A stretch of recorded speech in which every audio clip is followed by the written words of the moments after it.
اللهم صل على سيدنا محمد يا رب صل وسلم دائما ابدا على حبيبي. اللہ تعالیٰ نے فرمایا کہ اگر پہلے باغ والوں کا واقعہ ہوا نا کہ وہ چاہ رہے تھے صدقہ نہ کریں ہم، یہی تھا نا، سارا باغ ہم کھا لیں. تو اس پر میں نے بہت تفصیل میں بات کی تھی کہ جو ہم پیسے کماتے ہیں، سبھی کچھ نہ کچھ تو کما ہی رہے ہیں. جو بے روزگار ہیں ان کو بھی پان گٹکے کے پیسے تو ابا اماں کی طرف سے مل ہی جاتے ہیں، اور کسی بھائی کو نہ ملتے ہوں تو الگ بات ہے.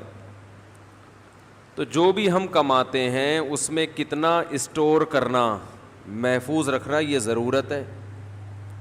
اس سے زیادہ ہوس ہے، دنیا کی محبت ہے.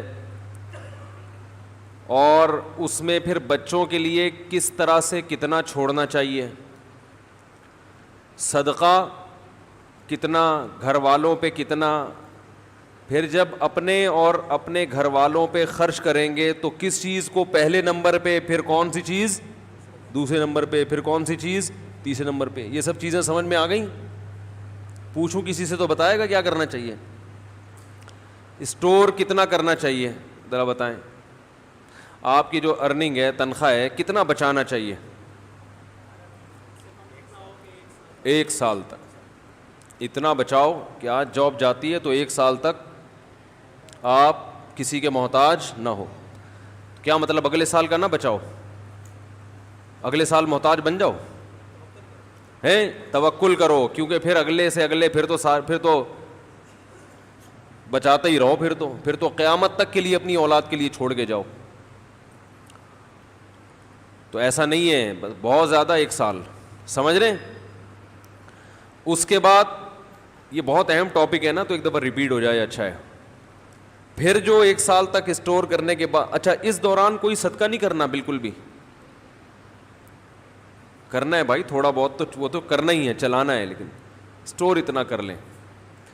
یہ ہو گیا جی 1 سال کے لیے کہ آج جاب لیس ہوتے ہیں تو کسی کے سامنے ہاتھ پھیلانے کی نوبت نہیں آئے گی، کیونکہ اسلام میں ہاتھ پھیلانا اچھا کام نہیں ہے، بہت برا کام ہے. اس کو بہت زیادہ ناپسند کیا گیا ہے. نبی صلی اللہ علیہ وسلم نے فرمایا جو ایک دفعہ اپنا فقر، اپنی حاجت لوگوں کے سامنے بیان کر دے، اللہ اس پہ فقر کا دروازہ کھول دیتے ہیں. یا مخلوق سے مانگ. اب سمجھتے ہو؟ یہ کہتے ہیں نا سر اٹھا کے جیتے ہیں. سر اٹھا کے جینا کسے کہتے ہیں؟ کسی کے محتاج نہیں ہے. تو 1 سال تک کا ہو گیا. اس دوران تھوڑا بہت صدقہ خیرات چلتا رہے گا، کھانا پینا چلتا رہے گا. اور یہ 1 سال کے لیے بھی وہ اسٹور کرے جو پہلے اپنی آج کی بنیادی ضرورتیں پوری کر رہا ہو. یہ نہیں کہ ان کو قربان کر کے، کیونکہ آج جو پریشانی ابھی ہے وہ تو آ گئی نا. 1 سال میں آپ پریشان ہوگے یا نہیں ہوگے یہ یقین نہیں ہے. اور ابھی تو ٹینشن میں ہو تو ابھی تو خرچ کرو اپنے اوپر. ابھی پریشانی ہے اور بچا رہا ہے اگلے سال کے لیے، اور ابھی پیٹ کاٹ رہا ہے تو یہ بھی پرلے درجے کا بولو بھائی بے وقوف. ایک تو یہ مائک کا سسٹم مزیدار نہیں ہے، مجھے چیخنا پڑ رہا ہے بیان میں. میں اپنے بیان آج کل کبھی سنتا ہوں تو آرام سے جیسے پہلے بات ہوتی تھی نا وہ مزہ نہیں رہا، چیخنا پڑتا ہے. یا تو یہ کارپیٹ ہٹائیں، اس سے آواز گونج رہی ہے، شاید یہ وجہ ہو. بات آرام سے اچھی ہوتی ہے. دوسرا کام کیا کرنا ہے کہ ہاں ابھی صحیح تھوڑا خاندانی ہو گیا، گونج کم کریں اس کی. دوسرا کام یہ کرنا ہے کہ خرچ کرنا ہے دوسرے نمبر پہ. سب سے پہلے کس پہ؟ گھر والوں پہ تو کرنا ہی ہے. گھر والوں کو تو آپ کا باپ بھی کرے گا معذرت کے ساتھ، وہ تو نو کا آپشن، وہ تو بیوی نہیں کریں گے، بیوی پینٹ سے خود ہی پیسے نکال لے گی. وہ تو اس کی ترغیب دینے کی ضرورت نہیں ہے، وہ تو نکال لے گی. کوئی نہیں کر رہا تو بڑا ظالم ہے، لیکن کرتے ہی ہیں الحمدللہ. تو اس میں سب سے پہلے کھانے پینے کو فوکس کرنا ہے, لباس کو. گھر کو فوکس کرنے کا مطلب یہ کہ گھر ایسی جگہ پر ہو, لوکیشن اچھی ہو, ہوادار ہو, دھوپ کا انتظام. اپنا اور کرائے کا یہ ٹوپی ڈرامہ ہے, سمجھ رہے ہو. اور مزید اللہ نے دیا گاڑی رکھ لو, کیا خیال ہے؟ داڑھی نہیں رکھی جاتی, گاڑی تو رکھ لو نا. اور پھر کیا ہے, اگر انویسٹمنٹ پھر اللہ نے مزید دیا ہے, صدقہ خیرات بھی کر لیے خوب اچھی طریقے سے, تو پھر کیا کرنا ہے کہ بھائی کوئی بزنس کرنا ہے, ٹھیک ہے نا. بزنس بھی ہو گیا, چاہے وہ پراپرٹی کا ہو, مکان بنا کے بیچو, پلاٹ خرید کے بیچو, یا جو مرضی. اس میں یہ اپنے بچوں کے لیے کوئی پلاٹ چھوڑ دو, وہ زیادہ فائدہ پہنچا دیتا ہے. تو خیر قصہ مختصر یہ کہ بالآخر جب یہ سارے کام دھندے اچھی طریقے سے طبیعت سے ہو رہے ہوں, پھر اگر کوئی اپنا ذاتی گھر خرید لے تو کوئی پرابلم نہیں ہے. کیا ہو گیا یار اس کو, بھائی کیا مسئلہ ہے یہ؟ لڈن جعفری کو بلائے بغیر کام نہیں چلے گا. لڈن جعفری کو بلائیں گے, ایک دفعہ بیان کروائیں گے, پھر جب غصے میں مائک پھینکا جائے گا نا, پھر انشاءاللہ مائک ٹھیک ہو جائے گا. تو میں بھی بہاولپور گیا تھا, ہم نے قربانی کے جانور لینے تھے نا ہول سیل کے حساب سے. تو کوئی جاننے والا ہر جگہ مل جاتے ہیں. ہم نے کوئی اچھی مارکیٹ بتاؤ, انہوں نے کہا لڈن میں مارکیٹ لگے گی ایک. تو ہم نے کہا بھائی اس کا مطلب ہے کہ واقعی یہ کردار بالکل ٹھیک ہے.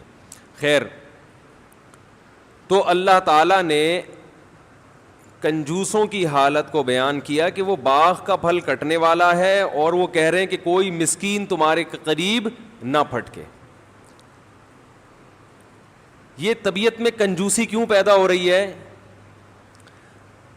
آپ نے ایک اصطلاح سنی ہوگی نا, تصوف. سنا ہے نا یہ لفظ تصوف کا, صوفی تصوف. بہت سے لوگ کہتے ہیں تصوف کچھ بھی نہیں ہوتا, قرآن و حدیث میں کہاں تصوف کا لکھا ہوا ہے. یہ تصوف ہے کیا؟ جب اسلامی سلطنتیں دنیا میں پھیلی ہیں تو لوگوں کے لیے دین پہ چلنا آسان ہو گیا اور دین کی مخالفت مشکل ہو گئی. سمجھ رہے؟ کیونکہ ہر جگہ اسلامی حکومت ہے, چوری کرنا مشکل, زنا کا کوئی موقع ہی نہیں ہے, نکاح کرنا آسان, داڑھی رکھنا آسان, نماز پڑھنا آسان. تو صحابہ کے دور میں جو قربانی دے کے ایمان لانے والے لوگوں کی اصلاح دل کی ہوتی تھی, وہ اصلاح لوگوں کی ہونا بند ہو گئی. اب ایک عادت پڑ جاتی ہے نا کسی چیز کی, تو وہ رگڑے نہیں لگتے. تو صوفیاء کرام نے کیا کیا کہ بھئی مصنوعی مجاہدے کروانا شروع کروائے. ہر چیز کا ایک علاج ہوتا ہے نا کہ بھئی یہ عمل کیا جائے گا تو یہ کام ہو جائے گا. تو انہوں نے کیا کیا, انہوں نے کہا کہ انسان ولی اللہ اس وقت تک نہیں بن سکتا جب تک دو چیزوں کی محبت اس کے دل سے نہیں نکلے گی. اس وقت تک اللہ کی نہیں آ سکتی. وہ ہے حب مال اور حب جاہ. یہ دو یاد کر لیں. حب مال کا مطلب روکھڑے سے محبت, روکھڑا سمجھتے ہیں, پیسے سے محبت. اور دوسری چیز ہے جاہ, عزت اور شہرت کی لالچ, بڑا بننے کا شوق. بڑا سے مراد ہر محفل میں میری ٹانگ اونچی رہے. گناہ تو پہلے سبھی چھوڑا کرتے تھے, سبھی بچتے تھے, لیکن یہ جو دل ہے نا, دل یہ خراب ہونا شروع ہو گیا تھا. بہت سے لوگ بظاہر بڑے نیک ہوتے ہیں, لیکن آپ جب پیسوں کے معاملات کرو تو پتہ لگتا ہے کہ اس کے دل میں دولت کی محبت کے پورے پورے گٹر ابل رہے ہیں. یہ کہے گا کہ میری کھال چلی جائے مگر میرا پیسہ نہ جائے. مفتی طارق مسعود صاحب کے بیانات سننے کے لیے youtube.com/مفتی طارق مسعود کو سبسکرائب کریں, اور اگر آپ لائیو ویڈیو کو کبھی بھی مس نہیں کرنا چاہتے ہیں تو سبسکرائب کرنے کے بعد بیل آئیکن پہ کلک کرنا مت بھولیں. جزاک اللہ.